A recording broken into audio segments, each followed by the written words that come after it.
ஒரு கலீஃபா ஒரு சாதாரண மனிதரிடம் வழக்கில் தோற்றார். அவர் யார் தெரியுமா? அவர் உமர் இப்னு அல் கத்தாப் ரலி.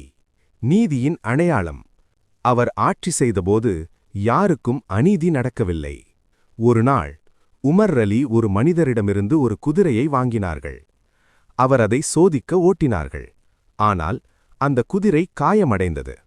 உமர் ரலி அதை திருப்பிக் கொடுக்க முயன்றார்கள். அந்த மனிதர் சொன்னார், இல்லை, நீங்க எடுத்துட்டீங்க, இப்போ திருப்ப முடியாது. இருவருக்கும் இடையில் விவாதம் ஏற்பட்டது. இது சாதாரண விஷயமில்ல. ஒரு கலீஃபா வர்சஸ் ஒரு சாதாரண மனிதர். அவர்கள் ஒரு நீதிபதியிடம் சென்றார்கள். அங்கே உமர் ரலி ஒரு சாதாரண மனிதர் போல நின்றார்கள். எந்த ஸ்பெஷல் ட்ரீட்மெண்ட்டும் இல்ல. நீதிபதி இருவரின் பேச்சையும் கேட்டார். பிறகு தீர்ப்பு சொன்னார், உமர், நீங்க குதிரையை எடுத்தபோது அது நல்ல நிலையில் இருந்தது. இப்போ அது காயமடைந்தது. அதனால் அதை திருப்ப முடியாது. அதாவது உமர் ரலி வழக்கில் தோற்றார்கள். அதற்கு பிறகு என்ன நடந்தது தெரியுமா? உமர் ரலி கோபப்படவில்லை. அதற்கு பதிலாக அந்த நீதிபதியை பாராட்டினார்கள். நீங்கள் உண்மையான நீதியை செய்தீர்கள் என்று சொன்னார்கள்.